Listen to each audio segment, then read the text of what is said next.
Hi, everybody. This is Patricia Cori coming to you from the Azores in Portugal for a moment of Zen. And my subject today is happiness is not a four-letter word. So I'm sure you're going to figure out what I mean by that very quickly. And before I dive into this whole idea, I just want to say a few things. First of all, hi, everybody. Thank you for coming in. I'll start by saying that Paula Lemieux has reached out to me. She's one of my friends on Facebook. Her little baby, Aiden, is critically ill in the hospital with a very, very severe staph infection. I've called out to all you light workers. I do this a lot, and you always respond, and it's wonderful that we have this healing community. So please take time, if you are so inclined, to reach out to this little boy. His name is Aiden, and 4 years old. He's fighting for his life. So I told her, don't be afraid, be strong, feel the light coming through your hands, put your hands near him, and know that we're sending the light in. So that's for you, Paula. Don't give up, don't be afraid. The light will win this one, okay? All right, here I go. As people are coming in, I would like to first make my declaration that this is a stream of consciousness. There's no rehearsed dialogue, no script to work from.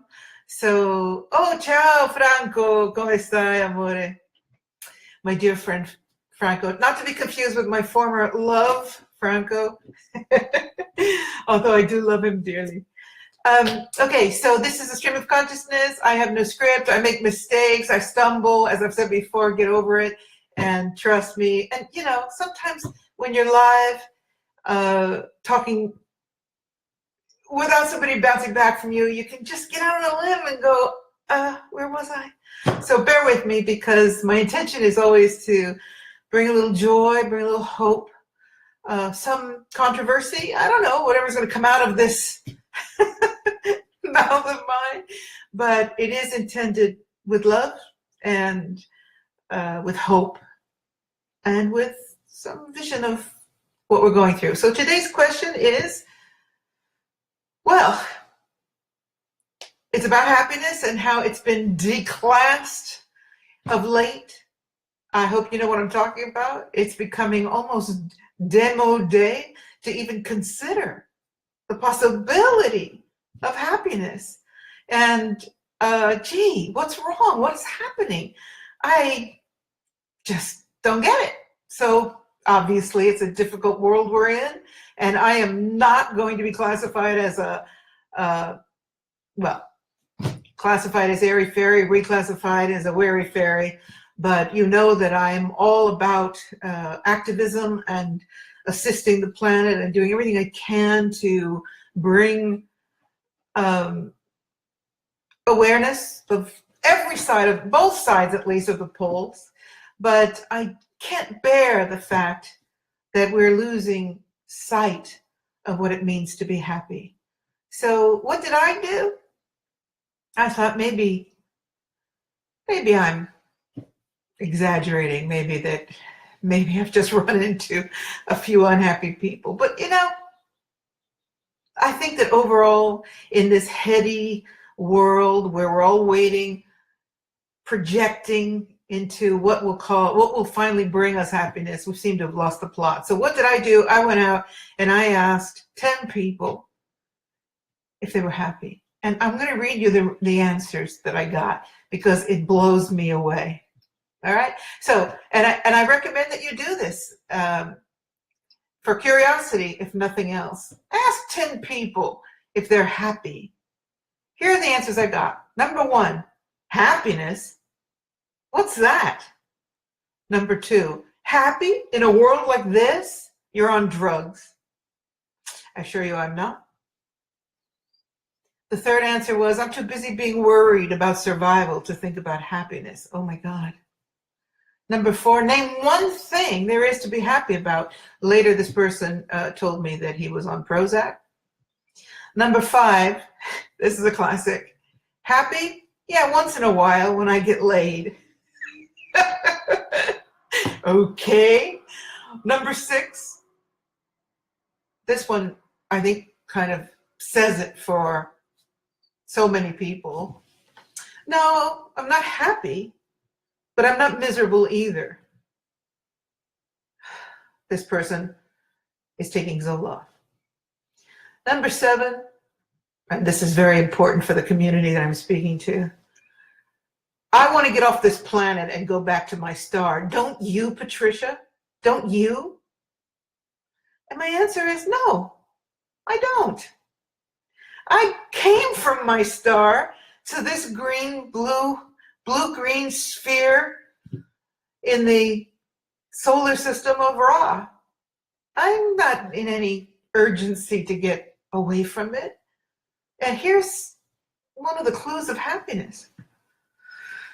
Number 8, no offense, Patricia, I love this one, but you're delusional to even ask the question.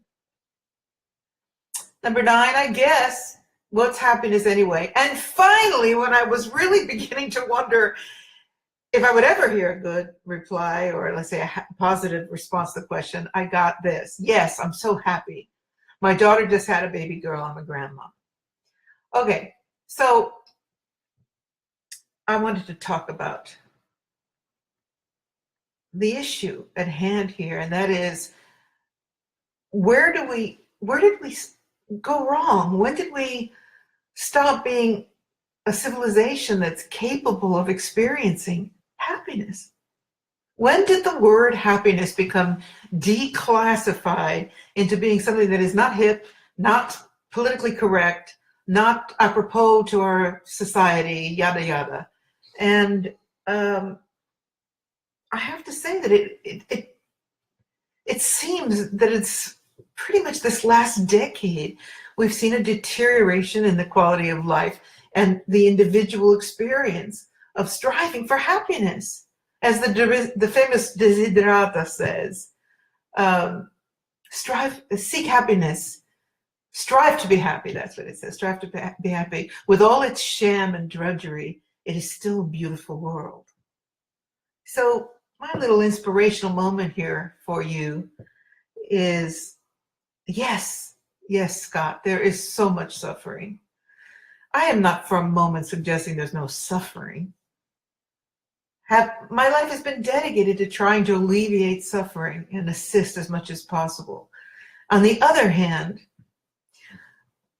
well, my mother and probably yours used to say, if you can't help the people in Africa to eat, then eat your broccoli. And the point here is, where do we seek to find that place where we allow ourselves to believe in happiness, to allow happiness without immediately clicking that box, like Scott just said, so is suffering, jumping to that place where, yeah, how can I be happy in an unhappy world? And I'd love to see more people striving for happiness, allowing it to even have a place in our world. And there's this other problem, and that is everyone's projecting into the future. Maybe not everyone. So many people now are tilted, right? We talk about Zen, we talk about the moment, the now moment, being in the present, whatever. But the truth is, when you talk to people, so many people are leaning forward. It's about when the event happens, then I'll be happy.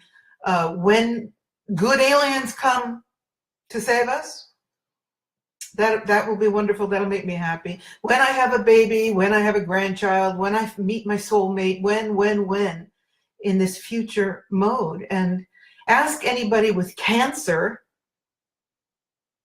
and the answer will be happy right now, because that moment may not come. That baby may not come, that soulmate may not come, which is definitely a subject I'm going to approach in my next moment of Zen. Nope, I'm going to do it right now. So we have this idea that we if we're lucky, we're going to meet up with our twin soul soulmate, twin soul / soulmate in the life, and walk together through the experience of three-dimensional physical living in love and bliss. And that is putting so much expectation on anything you'll ever do regarding relationships, because it's always that seeking. If I could only find my soulmate, then I'd be in love, then I'd be happy. And think about all those people who, sorry, it's hard to keep my track here because I've got very interesting questions coming. So hold on, Maria, I want to address your question. Think of all those people that you can love that might not be your soulmate, who you'll never really let go to, because you're waiting for that one that you know is the ultimate soulmate. I'm reminded of Crosby, Stills and Nash. If you can't be with the one you love, honey, love the one you're with. Okay, so Maria says, do you believe there is a soulmate? I tell you what, Maria, it's a great question. I think that we reincarnate with people who are in our soul group, and that we work out karma with them, and that in this group there are these twins or souls that we've loved deeply, or maybe that we still haven't had that chance to love deeply, but that we're connected to. And I felt that way about my I'm sorry. Aspetta, Franco, poi parlerò in italiano pure. I was madly in love with my ex, Franco, and I thought he was my soulmate. And he thought, apparently, that I was his.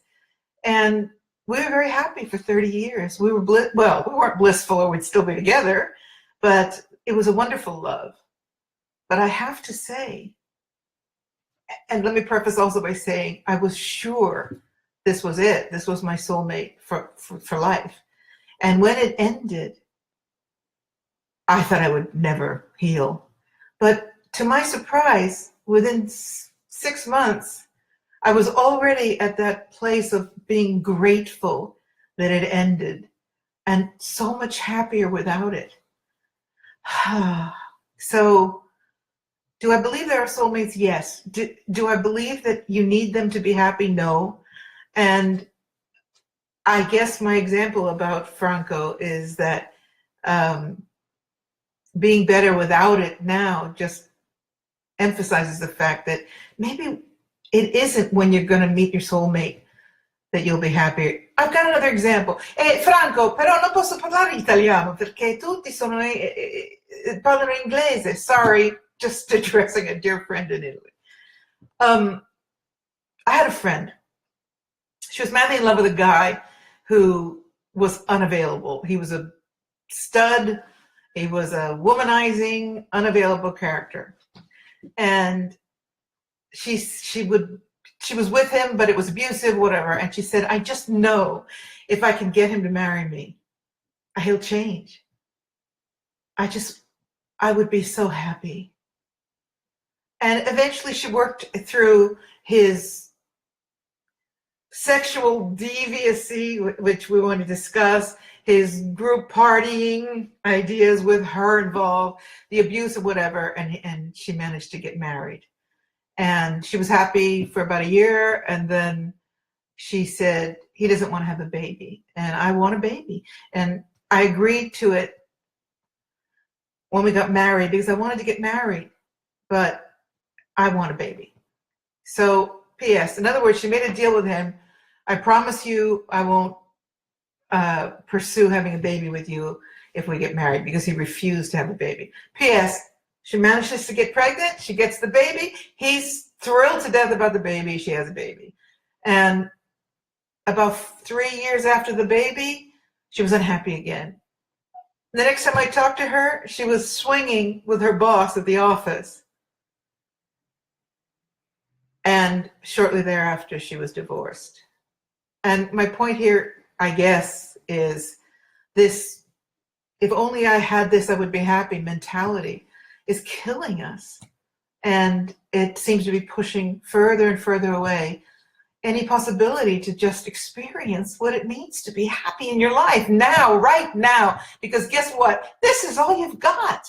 There may not be a tomorrow. What are we waiting for here? The ascension? What if it doesn't happen? What if you're not alive for it? Going back to your star, waiting for the event, your soulmate, a new job. I see a lot of people who are very ill right now. A lot of people have cancer. And I reach out to you, Shauna and Kelly, and so many people. Dennis, who's healing.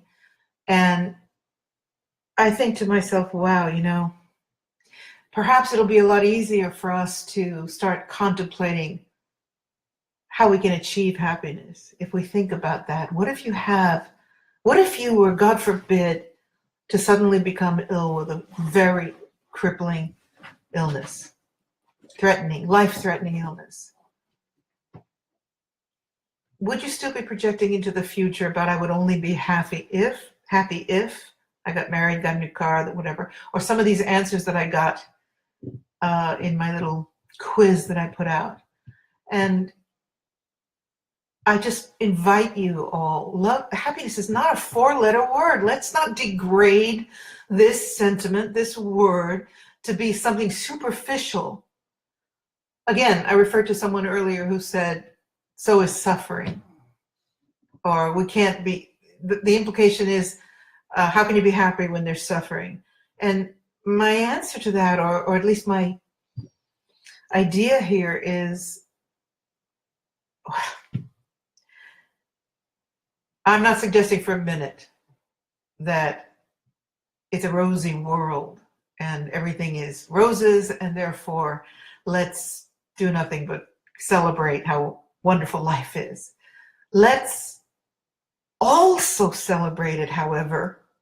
That's what I'm asking for today. That's what I'm inviting you to do today. Let's also at least find things to celebrate so that we're not so enmeshed in all of these horrible things. And again, I have been really screaming out to you all about all of the negative alternative information that's coming out, which is almost superseding all of the mainstream bad news that's coming out. Let me not suggest that we just live in harmony and bliss every single second of our lives and have no consciousness of the world around us. But at least let's balance these scales so that at least we also can feel happiness and joy once in a while, at least, right? And of course, I'm gonna have to approach the ongoing conversation of meds, because meds,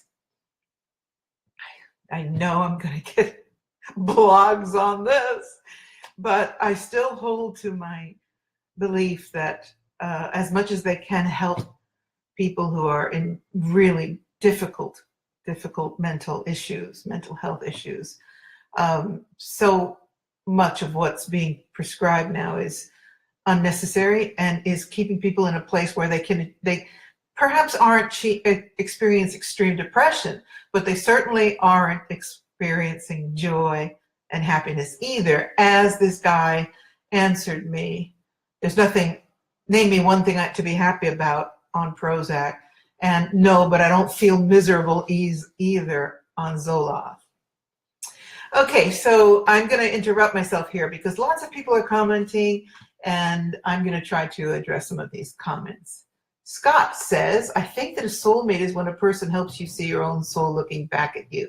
They are a reflection of what's really inside us that we identify with. We can also be our own soulmate. I love that. Scott, I'm single now, and it's the first time in my life I've been single. It's 2-3 years now. I'm saying 3 years. Whew! Time is flying. And I have to say, I like it more. Of course, I'm an old fart, so that would be one reason. I am my own soulmate now, and I love that you said that. And as much as I've enjoyed and God, I mean, being madly in love is great, but how can I say this? Being your own reflection and knowing that your emotional moods also depend on you and you alone, that really is a very interesting prospect. And I personally having a great time with it. I don't think there'll be another love in my life. I think I've done the circuit, completed that circuit. And it was great. Oh, so you know what I'm talking about. Scott says single too now, and I love it. Yeah, it was great being in a relationship. And 30 years I was with my ex. And got to the point where you look at this person and say, wow, we were madly in love. What happened to that? But I have achieved so much more peace of mind and happiness. There's the word. That's what I started out talking about. Happiness, true happiness, being single and waking up in the morning and having nothing determined, no predetermined condition that will affect my happiness for that day. Now, do I struggle with issues like everybody else? Of course. I mean, we're trying to make a living. We're trying to deal with all of the adversities that are part of life. But maybe the difference, or at least something I'd like to suggest to people, is that I see every day as an independent opportunity for happiness. So you've got this blanket of conditions that affect your life. Finances, lack of love, whatever that is on your platter. But just remember that every day is a new day, is a new opportunity to create happiness, to find happiness. It's not a 4-letter word. It's not a demo day emotion. Let's take it back. So I wake up in the morning, and one thing I do, of course, and you know this, is I avoid the news as much as possible because it's the bad news. I always refer to the news as the bad news. So I avoid it, and I have sources that I go to for relatively balanced information gathering rather than sensationalistic news coming from anything resembling mainstream, and lately from a lot of the alternative people too. I wake up, and whereas before I had the overprint of my partner, who was the aforementioned soulmate, of jealousy, suspicion, needs, demands, and whatever, I wake up and I've got this wonderful clear slate. I can create anything I want this day. What am I going to create this day?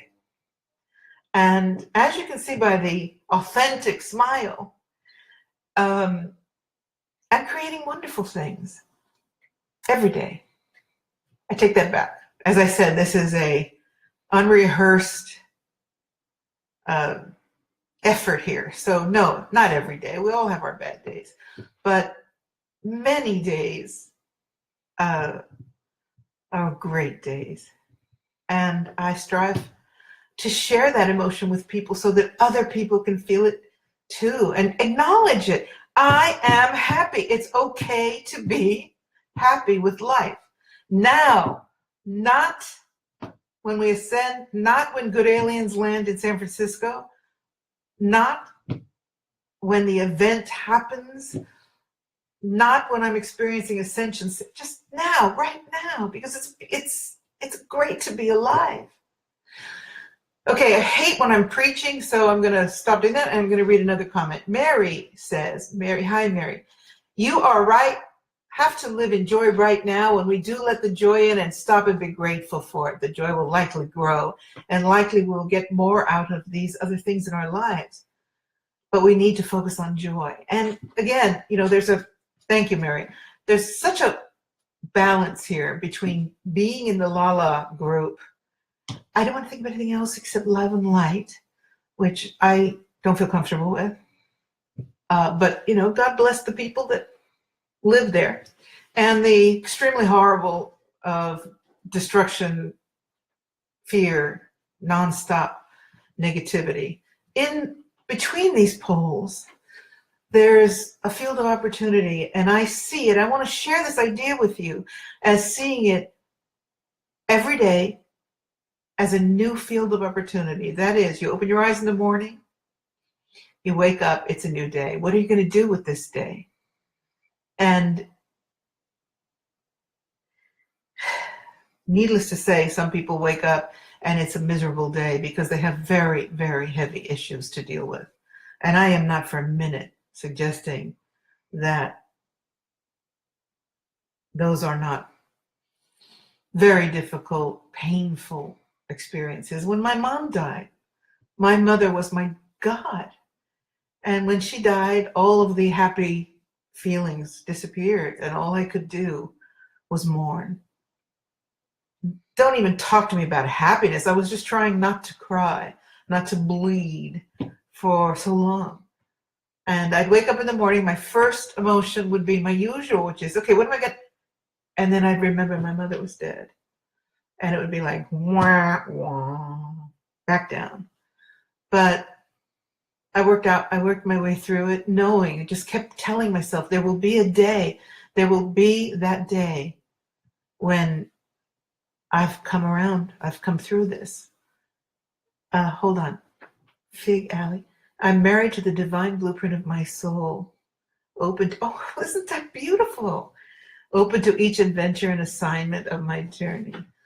More power to you, girlfriend. That's wonderful. May it last forever and grow and nurture you both. Oh, let's see, where was I? Oh my God, so many wonderful comments. Let's see, I'm reading. Oh, saludos desde México, Patricia, virtuoso. Thank you, gracias. I love feeling this joy coming back too. Thank you all. It's good, isn't it good to just be in this space for a minute, or we're just getting so heady. Oh man, we're getting too intense. People will say, yeah, Patricia, like, you're intense. But I want to be intense in a very positive, loving way, and I hope I am for you. Hi, Chandler. Long time no see. How you doing? All right, who else? Let's see, what else have I got here? Oh, okay. All right, well, I guess I've said what I had to say for today. Carissimo Franco, not to be confused with my former Franco. Allora ecco che ti parlo in italiano, mi vedi? Ah, ti abbraccio, ti voglio tanto bene, tu lo sai. A tutti i miei amici italiani, guarda come state lì. Spero bene, spero che l'Italia sta uscendo fuori da tanti problemi. E spero di venire presto, tornare presto per un cappuccino come si deve al bar. All right, everybody, that was my little rendition of Italian, by the way. And I just want to tell you that I just want to remind you, my point of this conversation, this little moment of Zen was, allow it. Allow it right now. Be comfortable with saying, I'm happy. Be comfortable with seeking happiness. And let's not relegate it to some corner of inappropriate emotion in a world that's so tormented. It's foolish to strive for happiness. Let's turn that around. In a world that has always been in states of struggle, humankind has managed to achieve greatness. And we will, and we are again. And it is important in the meantime to celebrate every day, to live it with gusto, to trust that you can create it. And you may not have your soulmate appear. And if he or she does, it may not last. We may not ascend in this lifetime. You may not have the event experience, but what you do have is this day. What are you going to do with this day? I invite you to make it beautiful and important and to seek happiness so that you aren't one of the people that says things like, happiness, what's that? Happiness in a world like this? I'm too busy worried about survival to think about happiness? Are you kidding me? Is that what you're going to do with your life? You're just going to survive through it? What's the point? I want to leave you with this thought. What is the point of going through this physical experience? All this struggle and torture and strife, all these challenges and dieting just to survive? Then what? My motto, my purpose for being here is to make as much beauty as possible, to make it count. I don't know where I'm headed. I don't know what dimension. I don't care. I'm here now on planet Earth. I came here to be here, and I know you did too, and I don't care about getting back to my star. I'm on my planet of choice. Make it beautiful, guys. This is all you got. One day at a time. Just remember, make it happen now. And strive to be happy. With all its sham and drudgery, it's still a beautiful world. All right, you guys, that's it. I really have to be careful if I start preaching, then I bore myself and you. So here I go. This is Patricia Cori. Thank you for listening. I hope I've touched, I may not have said anything new here, but maybe my perspective, as I've said before, will help you just reflect just a little bit on yours. Feel my love around you. Take care. Bye.